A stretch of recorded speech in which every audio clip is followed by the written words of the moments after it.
I saw this article recently about the number of people who are illegally streaming sports in the UK. It's apparently like gone through the roof, and it's been described as industrial scale theft, according to one industry report. In fact, I wanted to show you a clip from a football match in the UK.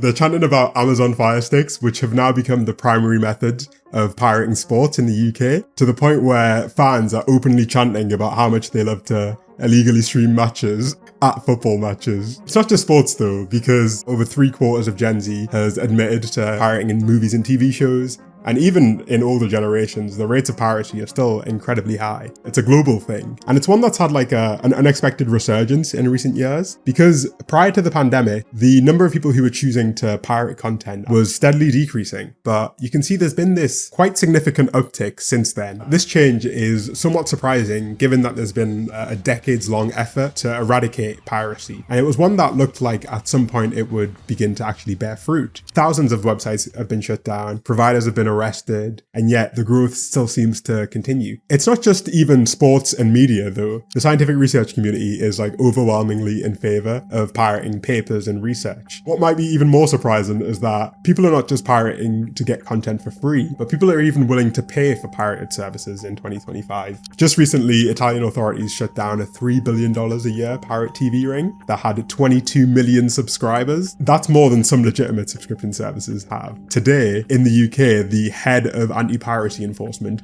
has openly admitted that you can pirate content and you'll literally be fine. And I think there's a few different stories at play when we try to understand why piracy is having this resurgence. And it depends on which industry you look at, but they are all linked. And I think the best example to start off with has to be like online streaming, because that's really where piracy was pioneered. And in fact, if we go back to like the early 2000s, which is when my personal journey with piracy began, the one thing I do recall about the experience of trying to watch movies for free and trying to get free songs back then is that it was like a massive pain in the ass. And you had to like fight, pop-ups every 2 seconds and not knowing which play button was the real play button and which play button would download some crazy virus onto your computer. It was really difficult. And when legal alternatives like Netflix and Spotify actually came onto the scene, they were pretty game-changing, right? It wasn't just that they were legal alternatives, they were actually good, they were actually useful. Back then, the options that you had were cable TV subscriptions, things like Sky in the UK, which would set you back like hundreds of dollars if you wanted to watch literally anything. And so getting an alternative that was useful, cheaper, and had a bunch of content on was honestly revolutionary. The trade-off of like potentially destroying the family computer just to download the new Akon tune was no longer worth it when an alternative like Spotify came on the scene. People loved it, but as the way things go, we can't really have shit these days. And so the steady march towards enshittification began. If we take a look at this graph, we notice that the major spike happened after the pandemic, for media streaming at least. It was actually exactly around this time that Disney, HBO, all the big players in media realized that the online streaming thing was actually pretty popular, that people enjoyed Netflix because it was a pretty useful service and that it had a lot going for it. And so they all decided to launch their own competitors. But unfortunately for the consumer, the approach that these companies took, these rival streamers took, wasn't the approach that Netflix originally took. It was to compete on something else, not to compete on usability or convenience. They decided to compete on intellectual property. Instead of making you a better offer than the competition, they basically decided to make you an offer you can't refuse, by which I mean that you had to go to them if you wanted to watch particular content. You had to sign up for Disney Plus if you wanted to watch a Disney movie. You'd had to sign up for HBO Max if you wanted to watch a HBO movie. And so we quite quickly shifted from a landscape where content was like packaged in one place with one subscription that got you access to basically everything, to a place where subscription costs began to rise and rise and rise. Not because of greater access to content, but because of greater siloing of content. We recreated cable TV in like the most annoying way possible, basically. Content has gotten so fragmented that exclusive content is the majority of Netflix's US catalog. And this has forced people to be increasingly selective. On top of that, in order to deal with this increased competition, these streamers began to withdraw features that were cornerstones of their culture, effectively. Netflix has tweets back in 2017 about how password sharing is a form of love for a family. And now they've cracked down on password sharing. HBO Max is doing the same thing. And Disney says that over 150 million users are paying for the service and still watching ads, which is insane. We basically got rid of cable TV and then we recreated it on the internet. And when you recreate the same situation that caused piracy to emerge the first time, you're gonna recreate the same results that you created the first time. I think it is quite telling that music streaming doesn't normally get like half as many complaints, at least from the customer side of things, as video streamers do. But I think if we look like more outside of TV, it's not just that the services are getting worse and getting more expensive at the same time, and that's what's pushing piracy. I think there are also a few other dynamics that are at play, because people are willing to pay in general for good services, but in some cases, they don't even have the option of paying. You might not actually realize this, but one of the most pirated pieces of content in the world is manga. So Japanese like comics and graphic novels. And it's Americans that are largely leading the wave. It's a place where we have a story that's quite independent to the one that we see with like Netflix and Spotify. To understand it, I want to show you quite an iconic quote from Gabe Newell, the CEO of Valve. And it really gets to the crux of this problem. So we don't really worry about piracy. There's misconceptions in the industry about what piracy is. There's assumption that what is piracy? Piracy is about people want to steal stuff from you, right? That they don't want to pay any money and they want to get your content. An example where that was really clear is Russia, right? Everybody in the United States knows that Russians are pirates. So there's no point in localizing your game. There's no point in making your product available in Russia because all they'll do is pirate it. You know, when the reality is that the pirates in Russia were actually doing a much better job than the games companies themselves in localizing the product and making it available. So if I wanted the product and I didn't want to wait 6 months to get the product, and if I wanted it in Russian, I was going to have to go to a pirate simply because I couldn't get it any other way. Clearly they're willing to spend money. So from our point of view, what we saw more and more is that piracy is the result of bad service on the part of game companies. So it really is a question of how can you provide the best possible service to your customers?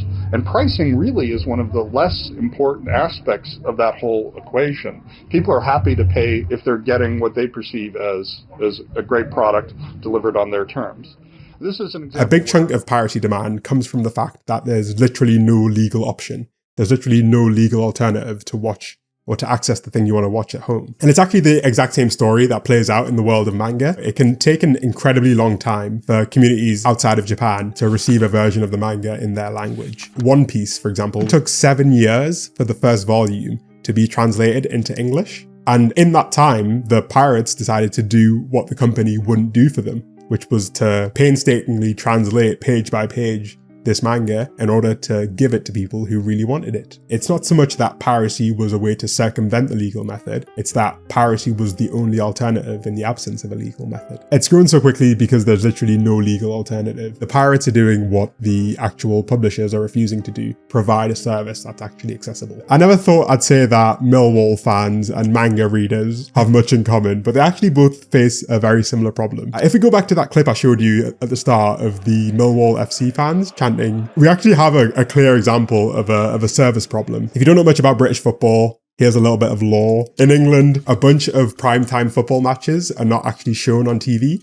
It's a rule that was implemented to encourage people to actually physically go to the matches and to support like local teams. However, football is incredibly expensive these days. Season tickets can cost in the thousands, and it's beyond what most people can afford. It's a clear case where people want a way to watch the match that's actually affordable, but they've not been offered that solution because tons of the matches are not broadcast on TV anyways, and the alternative of going in person has become prohibitively expensive. And so people have turned to the Fire Stick, right?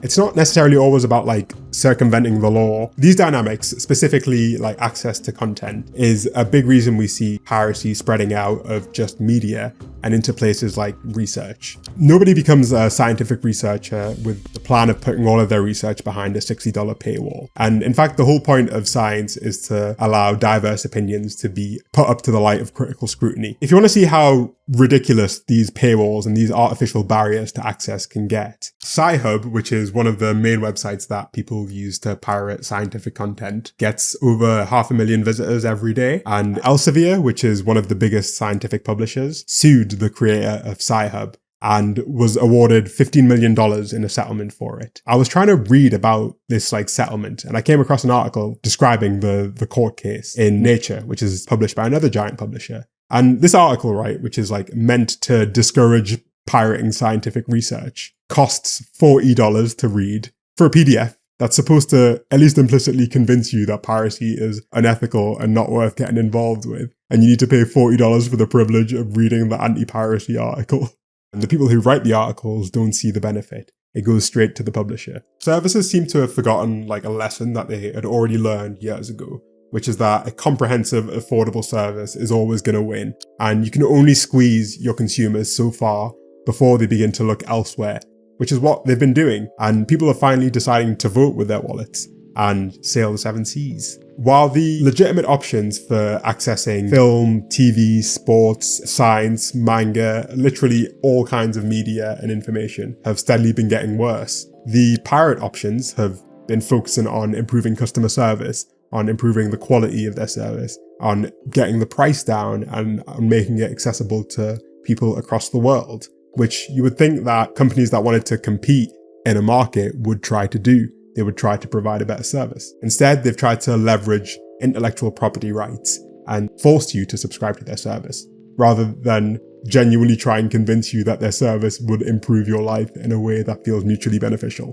I want to say it's surprising, but it's really not, because what I feel like we're seeing is a recreation of the dynamics of the early 2000s, when all of these services just fundamentally didn't want to create something that was appealing, and instead wanted to create something where you had no choice. And that strategy only has so much staying power when there are armies of highly skilled and highly motivated developers who understand that people want something that's affordable, accessible, and useful. And if they can't get that legally, then they'll get it in whatever way they can. People are voting with their wallets, which is the only way that anyone listens. Hey yo, thanks for watching. If you feel like you learned something and you want another way to support the channel that's completely free, please consider joining my Patreon. It is linked in the description below and probably in the corner of the screen somewhere. I'm trying to make an effort to create some community outside of YouTube, and if that sounds like it might be up your street, then head on over. Did I mention it's free? Yes, it's free. Yeah, come on, click on it, okay? Okay, love you, bye-bye.